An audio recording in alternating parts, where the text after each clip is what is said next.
Hi, I'm Stephen. I'm a Suffolk craftsman, and this is the fourth and final part on the build of the Coban LP711 kit.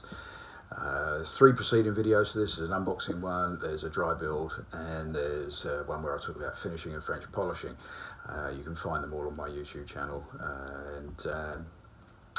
don't forget, if you're interested in what I've done here, have a look at those videos and subscribe, hit the bell icon, comment, and stay tuned, because when this one's done, we've got another one.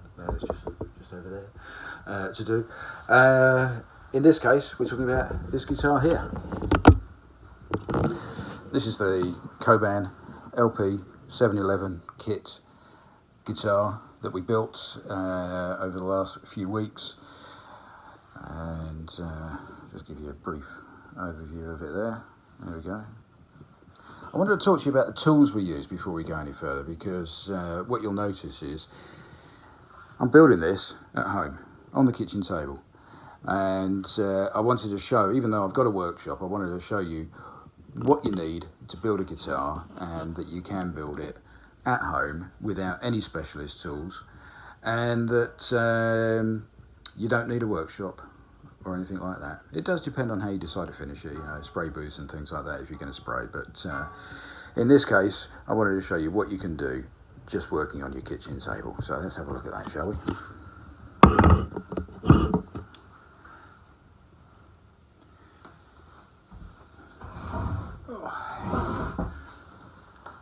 So really simple.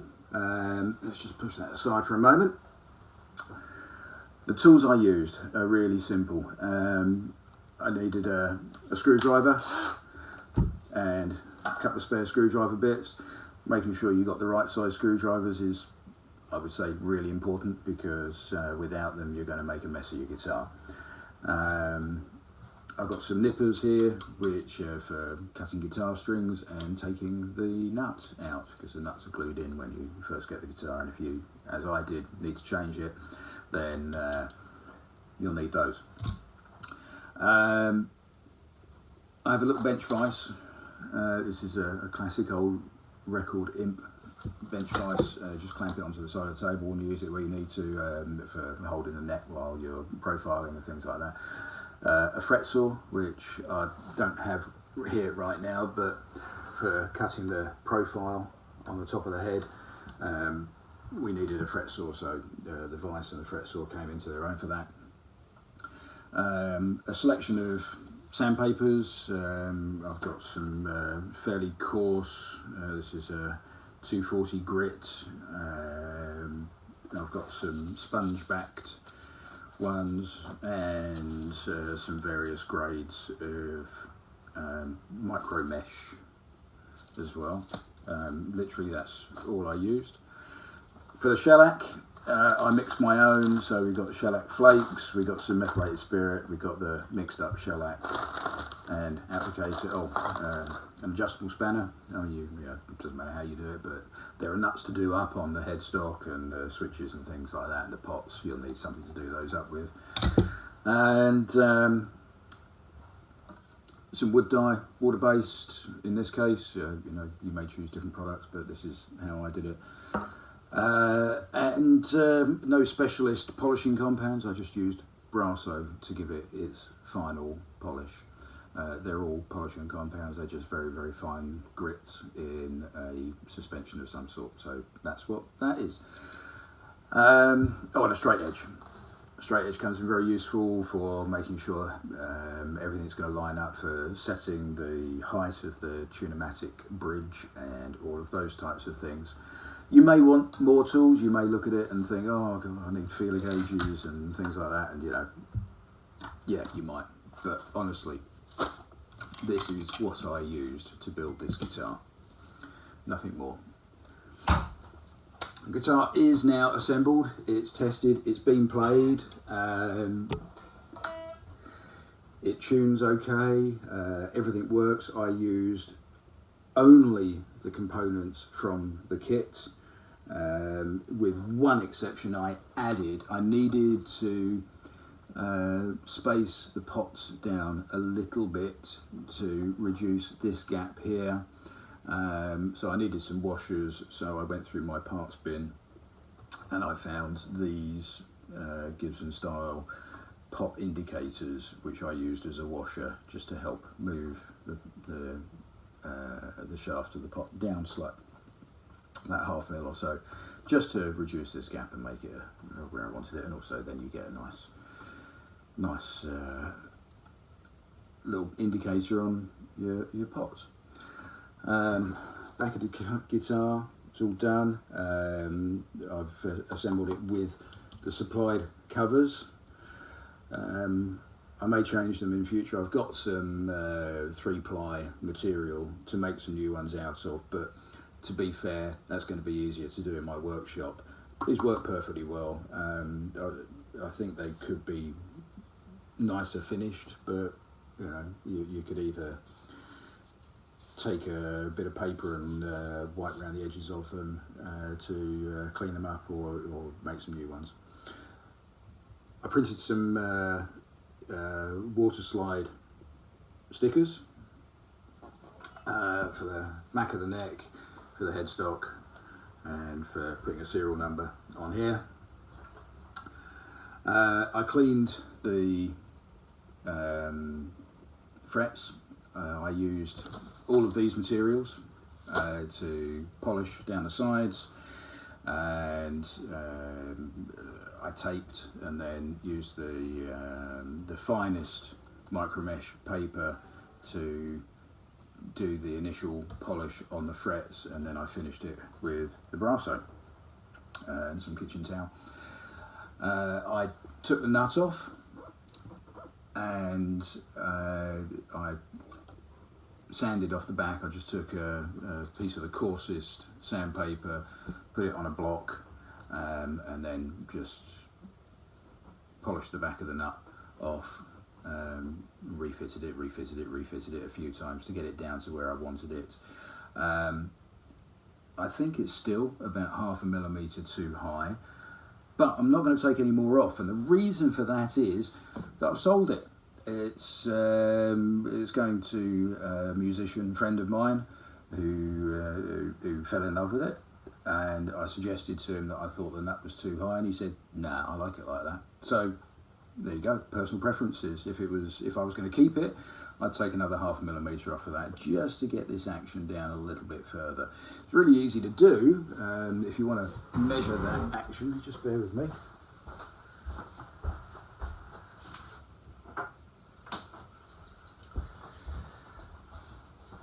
Kind of go back to first principles. In there was a point in history where guitars were made with a 0 fret. That would be a fret that would be here in the position of the nut, and the nut would be moved on another quarter of an inch or so. What that would do is the nut would then guide the strings onto the 0 fret, and then the 0 fret would become effectively the height that the strings are set at, and that 0 fret would be set at the same height as all the other frets. So if I do that, what I've effectively done is just called this the 0 fret, and then I can look at the action here, because this is almost the same distance as that, so I can do that. I'm going to make sure the strings sound clearly, there's no rattles or buzzes, they're not touching any of the other frets, and I can play them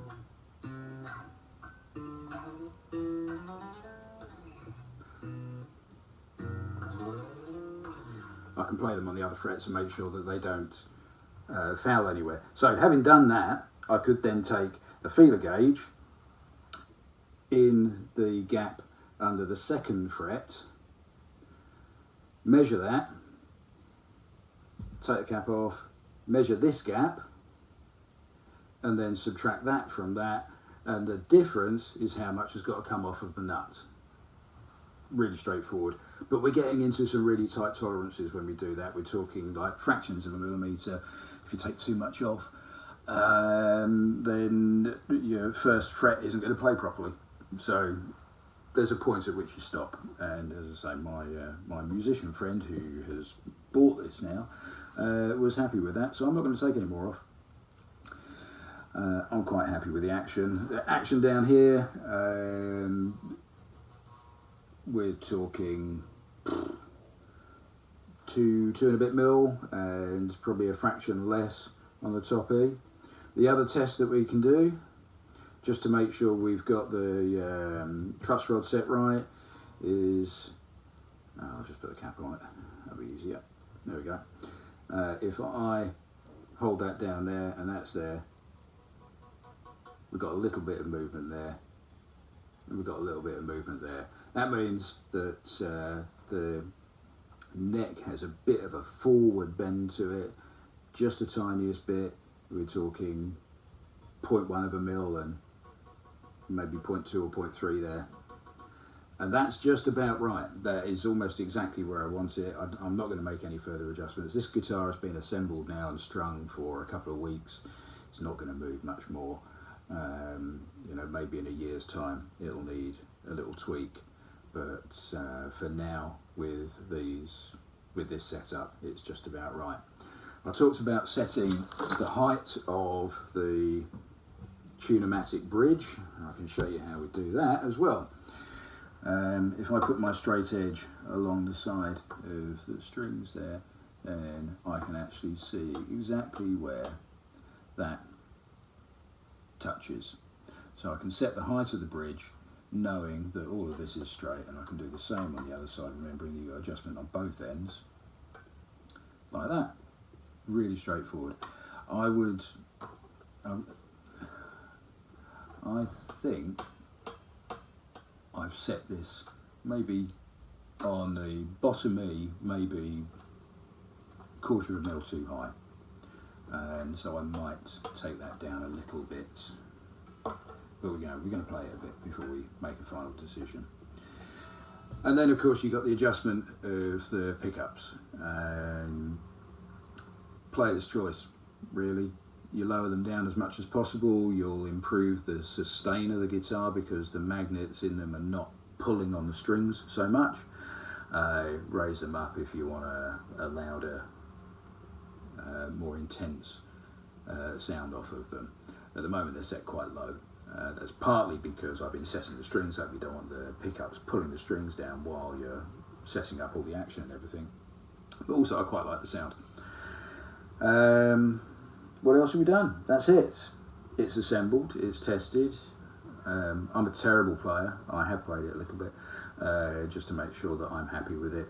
My musician friend who's bought it has played it a little bit. He's very happy with it. But as a part 2 to this final video on the build of this guitar, I've got a friend of mine coming into the studio tomorrow who's going to give it a bit of exercise, and so hopefully we'll capture that or bits of it and we'll edit them onto this video, and you'll see it then. So that's it. I'm Stephen Spencer. This is the YouTube channel for the Suffolk Craftsman, and you've been watching me build a Les Paul style, 1950s Les Paul style guitar from a Coban kit. I recommend them. Stay tuned and stay on for part 2.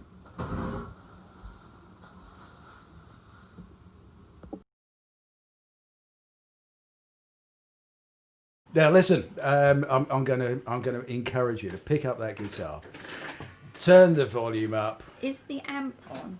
The amp is on. It just needs to turn all the volumes up, all the volumes.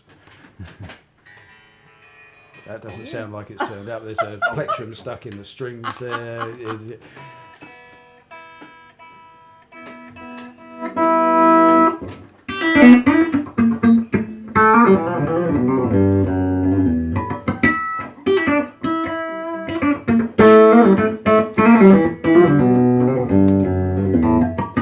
Nice guitar. Thank you. Very well set up. Thank you. It might be out of tune. We are.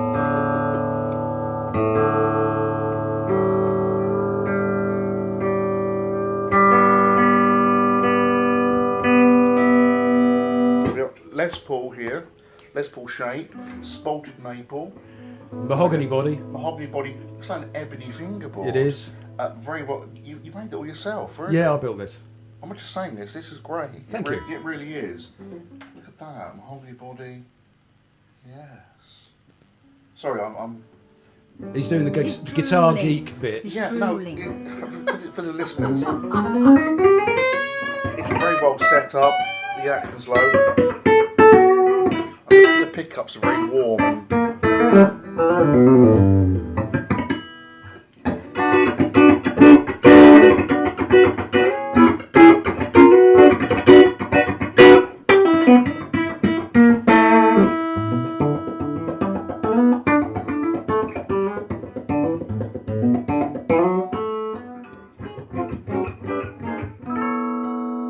Pickups toned down is more jazzy.